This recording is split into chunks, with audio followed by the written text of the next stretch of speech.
Hello बच्चों, आज हम लोग देखने वाले हैं एक्सटर्नल फीचर ऑफ कॉकरोच, जिसको दूसरे नेम में हम लोग बोलते हैं अमेरिकन प्रेरी प्लैनेटा, जो जनरली 3.4 सेंटीमीटर से लेकर के 5.3 सेंटीमीटर तक होते हैं। इसकी जो बॉडी होती है वो 3 पार्ट में डिवाइड होती है, हेड, थोरैक्स और एब्डोमेन। ठीक है, अब हेड के अंदर क्या क्या आता है? अगर हेड के अंदर देखा जाए तो 2 कंपाउंड आई होते हैं और 2 एंटीना लगे होते हैं। और अगर बात की जाए इसके अंदर की थोरैक्स के अंदर क्या क्या होते हैं, तो थोरैक्स के अंदर 3 पार्ट होता है, प्रोथोरैक्स, मेसोथोरैक्स और मेटाथोरैक्स। जो प्रोथोरैक्स होता है, ये वाला जो पार्ट है उसको बोलेंगे प्रोथोरैक्स, और इसके नीचे वाला जो सेगमेंट है कॉकरोच का, लगभग 10 सेगमेंट होते हैं। तो जो ऊपर वाला सबसे पहला सेगमेंट है उसको बोलेंगे लोग मेसोथोरैक्स, और इसके नीचे वाला जो सेगमेंट है उसको बोलेंगे मेटाथोरैक्स। उसके बाद अगर बात की जाए इनके फोर विंग और हाइंड विंग की, तो जो फोर विंग होते हैं वो एक पेयर होते हैं और हाइंड विंग होते हैं वो भी एक पेयर होते हैं।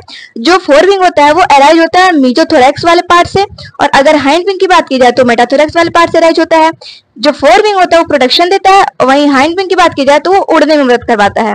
अब थोड़ा नीचे चले आइए और यहाँ देखिए आप लोग कि ये जो पिंक कलर का स्ट्रक्चर है इसको बोलेंगे एनल स्टाइल, जो कि सिर्फ और सिर्फ मेल के अंदर होता है, फीमेल के अंदर ये स्ट्रक्चर नहीं होता है, और ये 9th सेगमेंट से अराइज होता है। और अगर बात की जाए इस वाले नीचे वाले पार्ट की, जो ये वाला है पार्ट, इसको बोलेंगे लोग एनल सर्की, जो कि 10th सेगमेंट से अराइज होता है, जो कि मेल और फीमेल दोनों के अंदर देखा जाता है।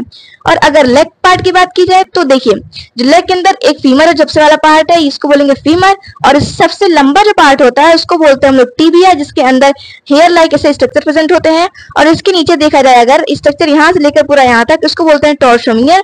और इसके सबसे आखिरी पार्ट यानी लेग का सबसे आखिरी पार्ट, इसको बोलते हैं हम लोग एरोलियम, जो कि ग्लैंडुलर स्ट्रक्चर होता है। बेसिकली ये इनको दौड़ाने के लिए मदद करते हैं, क्योंकि ताकि ये तेज तेज दौड़ सकें। सो यहाँ पे हमारा देखिए कुछ इस तरीके से मॉर्फोलॉजी ऑफ कॉकरोच खत्म हो गया है। सो अब मिलते हैं अगले शॉर्ट में। ऐसे ही अमेजिंग वीडियो को देखने के लिए प्लीज हमारे चैनल को सब्सक्राइब करें, लाइक करें और कमेंट करें। तब तक के लिए धन्यवाद।